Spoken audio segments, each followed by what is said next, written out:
ఓటుకు నోటు తీసుకుని రాజీ పడతారా? పైసలు తీసుకుని ఓటేసి ప్రశ్నించే హక్కు కోల్పోతారా? సరైన అభ్యర్థికి ఓటు వేసి అభివృద్ధిని కాంక్షిద్దామా? ఆలోచించే సమయం వచ్చింది. ఓటు ప్రాముఖ్యత ఏంటి? ఓటు వేసే సమయంలో ఎలాంటి అంశాల్ని పరిగణనలోకి తీసుకోవాలనే అంశంపై విద్యావేత్తలతో ఈటీవీ తెలంగాణ చిట్ చాట్. రాష్ట్రంలో మున్సిపల్ ఎన్నికల నగారా మోగింది. ఇప్పటికే అభ్యర్థులందరూ కూడా ఓటర్ల ప్రలోభాలకు గురి చేస్తూ పలు తాయిలాలు ఇస్తూ కూడా తమకే ఓటు వేయాలని చెప్పేసి కూడా విస్తృతంగా కూడా ప్రచారాలు కొనసాగిస్తున్నారు. ప్రస్తుతం మనం నల్గొండ జిల్లా కేంద్రంలో ఉన్నాం. అసలు ఇక్కడ విద్యావేత్తలు ఏమంటున్నారు, ఎవరికి ఓటు వేయాలని చెప్పి చూపిస్తున్నారు, తర్వాత ఎలాంటి వారికి ఓటు వేస్తే ఈ ఓటు సద్వినియోగం అవుతుంది, మరిన్ని విషయాలు మాట్లాడడానికి మనతో పాటు కొంతమంది విద్యావేత్తలు ఉన్నారు. వీళ్ళని అడిగి తెలుసుకుందాం. చెప్పండి సార్, నగరపాలక సంస్థ ఎన్నికలు తొలిసారి ఇక్కడ నల్గొండలో జరుగుతున్నాయి. ఎటువంటి వ్యక్తికి ఓటు వేస్తే మంచిదంటారు? భారత రాజ్యాంగం కల్పించింది ఓటు హక్కు. భారతదేశం ప్రజాస్వామిక దేశం. ప్రజాస్వామిక దేశంలో చాలా విలువైనది ఓటు.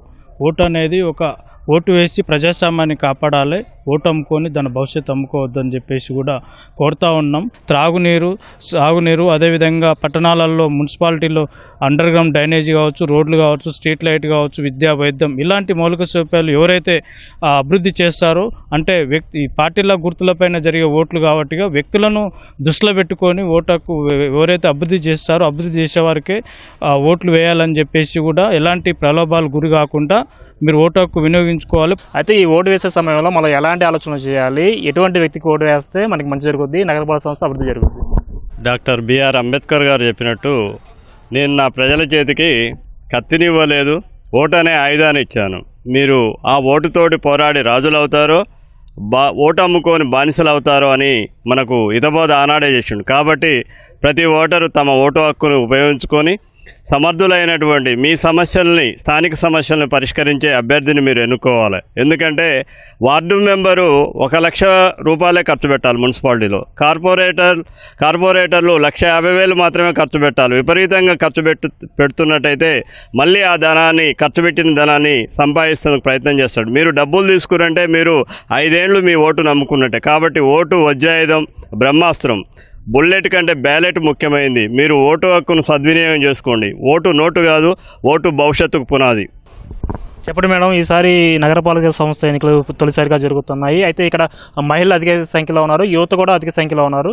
అయితే ఎలాంటి అంశాలను పరిగణన తీసుకుని ఓటు వేయాలంటారు? ఈ ఓటుని ఎలా సద్వినియోగం చేసుకోవాలంటారు? ఓటు వేసే ముందుగా చాలా జాగ్రత్తగా ఆలోచించాల్సిన అంశం, మనము అభివృద్ధి ప్రదాతలు ఎవరుంటారో, మన కోసం ఎవరు, ప్రజా సమస్యల కోసం ఎవరు ప్రతిస్పందిస్తారో వాళ్లకు మాత్రమే మనం ఓటు వేయాలి. ఓటర్ మహాశైలారా, యువత, మహిళ మేల్కొండి, ఎలాంటి ప్రలోభాలకు లొంగకండి, అభివృద్ధిని నమ్ముకోండి, అభివృద్ధి దాతలకు, అభివృద్ధి ప్రదాతలకు చోటిద్దాం. సార్ చెప్పండి సార్, ఎన్నికలు వచ్చాయంటే చాలు విచ్చలవిడిగా మద్యం ఏర్లై పారుతుంది, నగదు కూడా విచ్చలవిడిగా పంపిణీ చేస్తుంటారు, ప్రలోభాలకు గురి చేస్తుంటారు. ఇటీవల ఉప ఎన్నికలప్పుడు కూడా చూసాం మనం.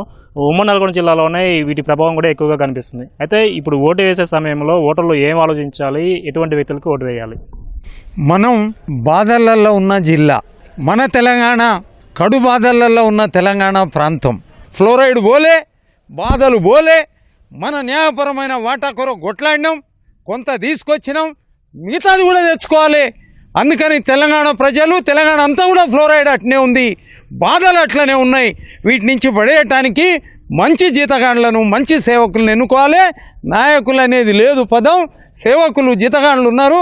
ఇది పిల్లలు, పెద్దోళ్ళు, అందరూ కూడా గుర్తించాలి. ఇక్కడ ఎలాంటి ప్రధాన సమస్యలు ఉన్నాయి, ఇప్పుడు వీటిని ముఖ్యంగా పరిష్కరించాల్సిన సమస్యలు ఏమున్నాయి? అంటే నల్గొండలో మీరు అన్నట్లుగా ఫ్లోరైడ్ సమస్య అనేది చాలా ఉన్నది.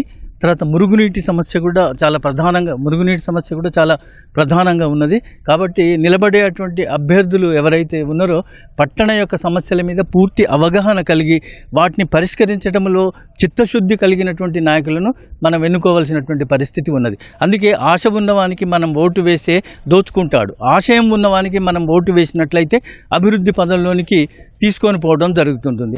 అందుకే మనం ఏమన్నామంటే ఓటు వేసేటప్పుడు లోతైనటువంటి బాధ్యతాయుతమైనటువంటి భావంతో మనము ఓటు వేయాల్సినటువంటి పరిస్థితి ఉన్నది. నేర చరిత్ర, తర్వాత బాగా వ్యాపారం చేయాలనేటువంటి దృక్పథంతో వచ్చేటువంటి నాయకులను మనం డిస్కార్డ్ చేసేసి, అటువంటి నాయకులు ఒకవేళ ఆ లిస్టులో ఉన్నట్లయితే నోటాకు మనం ఓటేసి మనం నిరసన తెలియచేయాల్సినటువంటి బాధ్యత కూడా ప్రతి పౌరుని మీద ఉన్నది. మరి ఓటు వేసేటప్పుడు లోతైనటువంటి బాధ్యతాయుతమైనటువంటి భావంతో వేయాలని నేను కోరుకుంటున్నాను. యువత ఈ ఓట్లను ఎలా సద్వినియోగం చేసుకోవాలని చెప్పి మీరు సూచిస్తారు? యువత ఏదైనా సాధించవచ్చు. యువత దలుచుకుంటే ఏ ప్రభుత్వానైనా దించగల శక్తి ఉన్నది ఒక యువతకే. నిస్వార్థంగా మనకు సేవ చేసి అంకిత భావంతో మన నల్గొండ నగరంని అభివృద్ధి చేసే ప్రదాతకే పట్టం కట్టాలని నేను విన్నపం చేస్తున్నాను.